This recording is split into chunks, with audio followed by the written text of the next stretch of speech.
This is a story of money, obsession, and betrayal inside the hidden world of the gay adult film industry. What began as a fight for fame and fortune ended in a brutal murder, one that would expose secrets, jealous rivals, and a plot that spiraled out of control. At the center was Bryan Kocis, a powerful producer with a rising star under his control. And on the other side were two men, Kerekes and Harlow Cuadra, who believed that if they could take his place, they'd have everything they ever wanted. Blinded by greed, money, and the promise of fame, they made a deadly choice. Luring Bryan into a trap, stabbing him to death, and setting his home on fire in a desperate attempt to erase the evidence. In this video, I'll delve into the details of this shocking case. A story of how ambition and greed can spiral into violence with irreversible consequences.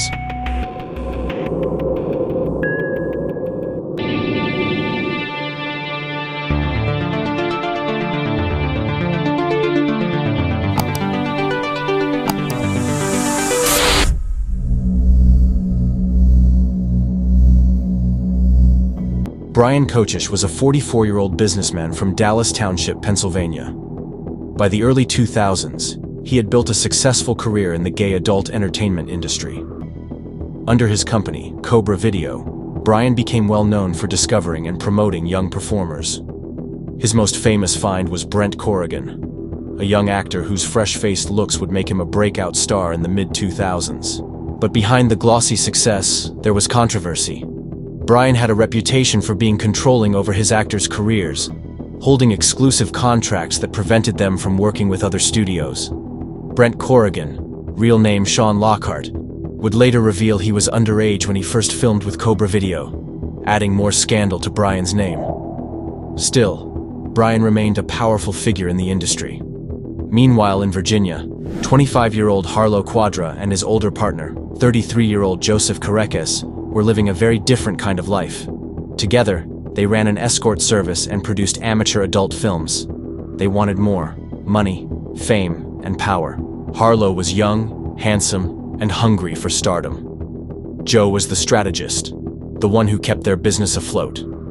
Both of them believed that if they could sign Brent Corrigan, they'd have the star power they needed to launch their own empire. But Brent Corrigan was bound to Bryan Kocis, and for Joe and Harlow, there was only one way to remove that obstacle. In 2006, Joe and Harlow arranged a private meeting in Las Vegas with Brent Corrigan and his manager, Grant Roy. Their pitch was bold. They offered Brent a large sum of money to work exclusively with them, promising him fame and fortune beyond what he already had with Cobra Video. But there was one huge problem. Brent was still under contract with Bryan. He told them he couldn't legally work with another company until that contract was resolved. That's when the conversation took a darker turn. Joe and Harlow allegedly asked Brent and Grant, what if Bryan went away and didn't come back? Wouldn't solve the contract dispute? The chilling statement unsettled both Brent and Grant, revealing just how far they were willing to go. At first, it seemed like empty talk, but months later, that suggestion would become reality. On the night of January 24, 2007, Joe and Harlow put their plan into action.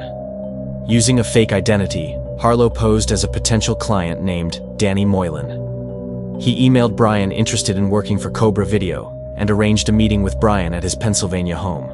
That night, neighbors saw a strange SUV pull into Bryan's driveway. Inside, Bryan welcomed who he thought was a new client, but instead, he was met with unimaginable violence. Harlow distracted Bryan while Joe entered. The attack was swift and brutal. Bryan was stabbed 28 times, nearly decapitating him. To cover their tracks, the killers set the house on fire before fleeing the scene. Firefighters found Bryan's body amid the wreckage. It was a crime so savage, investigators immediately suspected it was more than a random act. At first, evidence was scarce, but digital trails began to surface. Police were able to trace the emails and phone records from Danny Moylan back to Joe and Harlow. Surveillance cameras also spotted their SUV driving near the crime scene. But the real break came when investigators set up a sting operation. Detectives knew Harlow and Joe had been in touch with Brent Corrigan, trying to lure him into business. Brent agreed to cooperate with authorities. In April 2007, Brent met Joe and Harlow at a gay nude beach in San Diego. The couple believed they were gaining Brent's trust, but in reality, they were walking into a trap. Investigators had hidden a tiny recording device inside Brent's car keys. On the recording, Joe and Harlow made damning statements about Bryan's murder, boasting about the killing, the fire, and their plans to take Brent Corrigan away from Cobra Video. That recording was the smoking gun. Within weeks, both men were arrested. Joseph Kerekes struck a deal in December 2008, pleading guilty to second-degree murder to avoid the death penalty.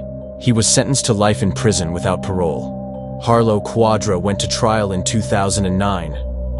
The prosecution laid out every detail of the conspiracy: the fake emails, the drive to Pennsylvania, the brutal killing, and the nude beach recording. Brent Corrigan testified, describing his strained relationship with Bryan Kocis and how Joe and Harlow had pressured him. The jury found Harlow guilty of first-degree murder and conspiracy. Like Joe, he was sentenced to life without parole. Even after the verdicts, the case didn't end quietly. At first, Joe Kerekes insisted that both he and Harlow were innocent. To answer your question, no, I didn't do it. Harlow echoed the same. But later, Joe changed his story, claiming that he alone had murdered Bryan, while Harlow only distracted him during the attack. For a brief moment, it seemed like Joe was trying to take full responsibility to protect his younger partner. Then came another twist.